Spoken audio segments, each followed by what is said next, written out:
Breaking news చూస్తున్నాం. Farm house కేసులో నిందితుడిగా ఉన్న నందకుమార్ను ఈడీ ఇవాళ అధికారులు విచారించనున్నారు. ఈడీ అధికారులు చెంచలగూడ జైల్లోనే ఆయన స్టేట్మెంట్ తీసుకున్నారు. సోమవారం 4 గంటల పాటుగా విచారించిన అధికారులు ఇవాళ కూడా మరోసారి విచారించనున్నారు.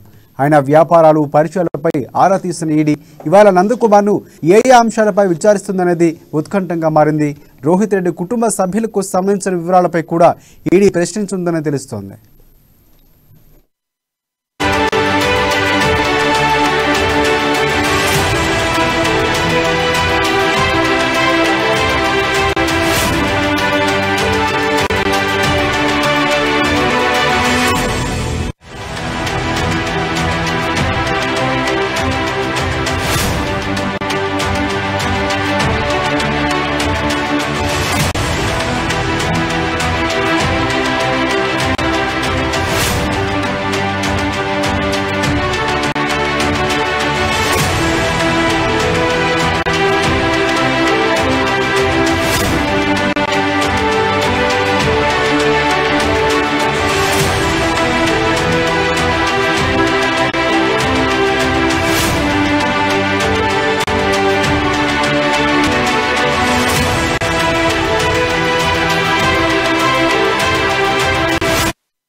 ఫామ్ హౌస్ కేసులో నిందితుడిగా ఉన్న నందకుమార్ను ఈడీ అధికారులు ఇవాళ విచారించనున్నారు.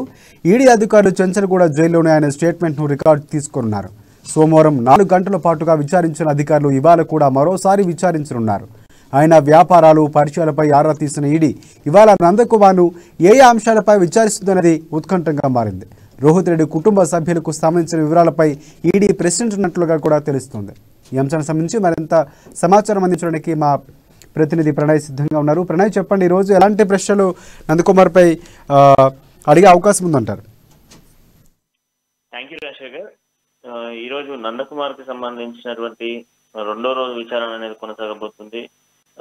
ఈ విచారణలో ప్రధానంగా నందకుమార్కి సంబంధించినటువంటి విచారణలకు సంబంధించి ఇందులో ప్రధానంగా మనం చూసుకుంటే ఈరోజు ఆయన కుటుంబ సభ్యులకు సంబంధించినటువంటి అంశాలను కొంత కీలకంగా అడిగేటువంటి పరిస్థితి కనబడుతూ ఉన్నాయి. చెంచల్గూడ జైల్లోనే ఆయనకు సంబంధించినటువంటి స్టేట్మెంట్ అంతా కూడా ఈ అధికారులు రికార్డ్ చేసుకుంటున్నారు. నిన్న దాదాపుగా కూడా 4 గంటల పాటు కూడా విచారణ అనేది కొనసాగింది. మరొక వైపు విచారణకు ఆయన వ్యాపారాలకు సంబంధించి పరిశ్రమలపై ఆరా తీసినట్టుగా తెలుస్తుంది. ఇవాళ నందకుమార్కి సంబంధించి ఏ అంశాలపై విచారించబోతున్నారు అనేది కొంత ఉద్దంకగా మారినటువంటి పరిస్థితులు అయితే కనబడతా ఉన్నాయి. ప్రధానంగా నందకుమార్కి సంబంధించి పైలట్ రోహిత్ రెడ్డి వివాదంపై ఎక్కువ శాతం ప్రశ్నలు అడిగేటువంటి అవకాశాలు అయితే ఎక్కువగా కనబడుతున్నాయి. ఎందుకంటే పైలట్ రోహిత్ రెడ్డికి సంబంధించినటువంటి కుటుంబ సభ్యులకు సంబంధించి కావచ్చు, అదేవిధంగా ఆయనకు సంబంధించిన వ్యాపారాలకు సంబంధించినటువంటి అంశాలలో కూడా ప్రధానంగా చర్చించేటువంటి అవకాశాలు అయితే కనబడుతున్నాయి. ఎందుకంటే పైలట్ రోహిత్ రెడ్డికి సంబంధించినటువంటి అంశాలలో చూసుకున్నప్పటికీ పైలట్ రోహిత్ రెడ్డికి సంబంధించి అనేక ప్రశ్నల్ని కూడా అడగడం జరిగింది. అయితే పైలట్ రోహిత్ రెడ్డికి సంబంధించినటువంటి విషయాలలో మనం చూసుకుంటే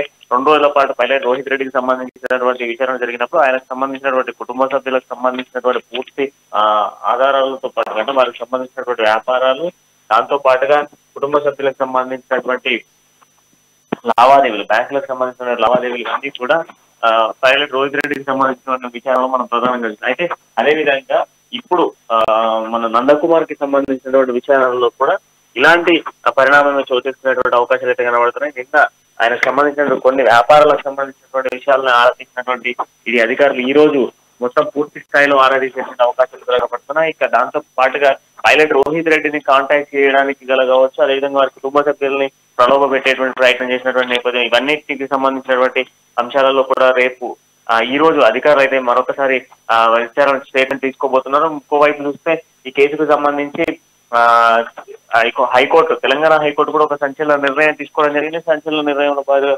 సిబిఐకి ఈ కేసును అప్పగించాలి. అంటే మొన్నటి వరకు సీట్ అధికారుల చేతిలో ఉన్నటువంటి ఈ కేసుకు సంబంధించి ఇప్పుడు తెలంగాణ హైకోర్టు సిబిఐకి అప్పగించాలంటూ కూడా పేర్కొన్న నేపథ్యంలో అయితే ఈ సిబిఐకి కూడా ఇప్పుడు ఏదైతే రికార్డ్ చేసినటువంటి స్టేట్మెంట్ అంతా కూడా సిబిఐకి ఇచ్చేటువంటి ఛాన్సెస్ కూడా కనబడుతున్నాయి. రాజశేఖర్, ఈ రోజు మాత్రం కొంత కీలకమైనటువంటి విషయాలనే అధికారులు నందకుమార్ అడిగేటువంటి ఛాన్సెస్ అయితే కనబడుతున్నాయి.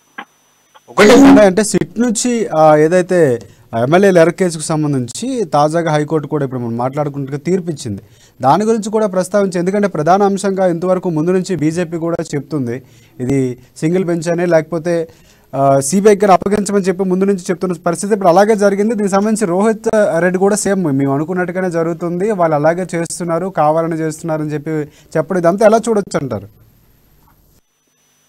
ఇదంతా కూడా బీజేపీ చేస్తున్న వైఖరి అనేది స్పష్టంగా జనానికి అర్థం కావడానికి కొంత క్లారిటీ అవసరం లేదు.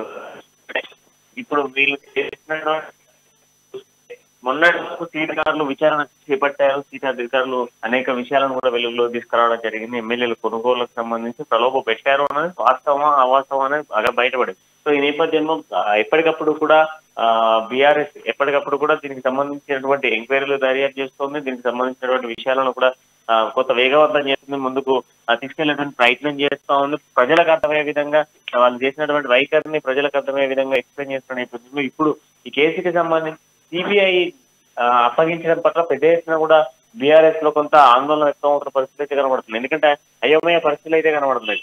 అయితే సిబిఐ అనేది కూడా కేంద్ర దర్యాప్తు సంస్థ కనుక ఈ కేంద్రానికి సంబంధించినటువంటి సిబిఐకి అప్పగించడం పట్ల కొంత మనం చూసుకుంటే ఏదైతే ఇప్పుడు ఈ కేసుకి సంబంధించి పూర్తి స్థాయిలో కూడా విచారణకు సంబంధించిన అంశాలలో మనం చూసుకుంటే సిబిఐ చేపట్టడం కొంత ఆందోళనకరంగా మారే అవకాశాలు కనబడుతున్నాయి. మొదటి నుంచి బీజేపీ ఎప్పటికప్పుడు కూడా ఈ కేసును ఢిల్లీకి పంపించండి, ఢిల్లీ నుంచి మేము హ్యాండ్ ఓవర్ చేస్తాం, ఢిల్లీ నుంచి మెయింటైన్ చేస్తాము, ఢిల్లీ కోర్టు నుంచి మెయింటైన్ చేస్తామని చెప్పడం జరిగింది. సో ఆ తర్వాత సిబిఐకి అప్పగించండి, సిబిఐ విచారణ చేపించండి, సిబిఐ నుంచి నడిపిస్తామంటూ కూడా చెప్పడం జరిగింది. సో ఇవన్నీ కూడా కొంత ఇష్యూ బేస్డ్ గానే నడిచింది. అయితే ఇవి ఇష్యూ బేస్డ్ గా నడిచినటువంటి అంశాలను ప్రధానంగా మనం చర్చనీయాంశంగా తీసుకుంటే ఇప్పుడు ఇప్పుడు మనకు హైకోర్టు ఇచ్చినటువంటి తీర్పు ఏదైతే ఉందో ఈ తీర్పు కాస్త మరింత చర్చనీయాంశంగా మారేటువంటి ఛాన్సెస్ కనబడుతున్నాయి. సో ఇప్పుడు మరి ఈ రోజు ఈ విచారణలో భాగంగా మరి ఇంకా ఈ కేసుకు సంబంధించినటువంటి ఇంకేమైనా వివరాలను సేకరించేటువంటి ప్రయత్నం చేస్తారు అధికారులు, ఇంకేమైనా వివరాలు సేకరించేటువంటి ప్రయత్నం చేస్తారా? నిన్న సిబిఐకి ఇచ్చినటువంటి నేపథ్యంలో దీనికి సంబంధించిన అంశాలలో కూడా బీజేపీ నాయకులకు సంబంధించిన యాక్షన్ ప్లాన్ ఇంకా ఏమైనా బయటకు తీసుకెళ్ళేటువంటి ఛాన్సెస్ ఏమైనా ఉందా అనేది మాత్రం కొంత ఆలోచించాల్సిన పరిస్థితి కనబడుతున్నాయి. రాజశేఖర్, ఇదే అంశాలు అంటే గుట్కా ప్రొడక్షన్ సంబంధించి అంటే ఏదైతే ఉందో దానికి సంబంధించి వ్యాపార లావాదేవీలకు సంబంధించి దాంట్లో కూడా ఆ క్వశ్చన్లు కూడా వచ్చే అవకాశం ఉంది. ఎందుకంటే పైగా ఇంకొకటి నిన్న రోహిత్ రెడ్డి చెప్పింది కూడా అంటే ఏ సెక్షన్స్ నేను సిద్ధంగానే ఉన్నానంటే అంటే ఇంచుమించుగా మేము దొరికిపోయామని ఆ ఉద్దేశంలో మాట్లాడారని అనుకోవచ్చా మనం?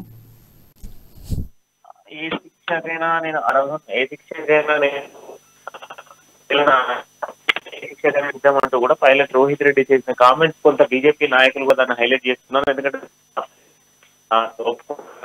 తప్పు చేసి శిక్ష ఇద్దామంటున్నాడు అంటూ కూడా కొన్ని ఆరోపణలు అయితే మనం ఎదుర్కొడుతున్న విషయం మనం చూస్తున్నాం. అయితే ఇప్పుడు ఏదైతే గుట్కాకి సంబంధించినటువంటి విషయంలో అభిషేక్ కి సంబంధించిన విచారణ కూడా చేపడుతున్న నేపథ్యంలో అభిషేక్ దగ్గర నుంచి కూడా చాలా వివరాలను సేకరించారు అధికారులు. సో అభిషేక్ చెప్పినటువంటి మాత్రం ఓన్లీ గుట్కాకి సంబంధించిన లావాదేవీల అంశాలు మాత్రమే అధికారులు నన్ను ప్రశ్నించారు, అధికారుల దగ్గర నుంచి అధికారులు నన్ను ప్రశ్నించడం జరిగింది అంటూ కూడా అభిషేక్ జరిగినటువంటి అంశం క్లియర్ గా వేరు. ఇంటర్నల్ గా జరిగినటువంటి విషయాలలో మనం చూసుకుంటే ఇంటర్నల్ గా అనేక విషయాలను అనేక తీర్లుగా కూడా అధికారులు ప్రశ్నిస్తున్నగా తెలుస్తుంది. అందులో ప్రధానంగా ఈ గుట్కాకి సంబంధించినటువంటి లావాదేవీలు కావచ్చు సంబంధించి మాత్రమే అధికారులు ప్రశ్నించారంటూ కూడా అభిషేక్ చెప్పడం జరిగింది. కానీ అక్కడ జరిగినటువంటి అంశాలు వేరు. ఆ తర్వాత అభిషేక్ విచారణ అనంతరం కూడా వెంటనే అధికారులు ఇటు కోర్టును సంప్రదించిన నేపథ్యంలో నందకుమార్కి సంబంధించినటువంటి విచారణ నేరుగా కూడా సెంచల్ కూడా జైలుకి వెళ్లి చేయడము, ఈడీ అధికారులు ప్రశ్నించడము, అంటే ఈడీ కార్యాలయము అనేక విషయాలు వెలుగులోకి వచ్చాయి. పైలట్ రోహిత్ రెడ్డికి సంబంధించి కావచ్చు, అభిషేక్ ఏదైతే మన్షన్ గుట్కాకి సంబంధించినటువంటి వ్యక్తి సంబంధించినటువంటి అభిషేక్ కి సంబంధించిన దాంట్లో కూడా అనేక విషయాలు వెలుగులోకి వచ్చాయి. ఆ తర్వాతనే నందకుమార్ కి సంబంధించినటువంటి విచారణ కూడా ఆ తర్వాత అనేక వెలుగులోకి వస్తాయి అన్నటువంటి ఆలోచనతోనే ఇటు అధికారులు ఇలాంటి నిర్ణయం తీసుకున్నట్టుగా స్పష్టంగా అర్థమవుతుంది. Rajasekhar, thanks for updates Pranay.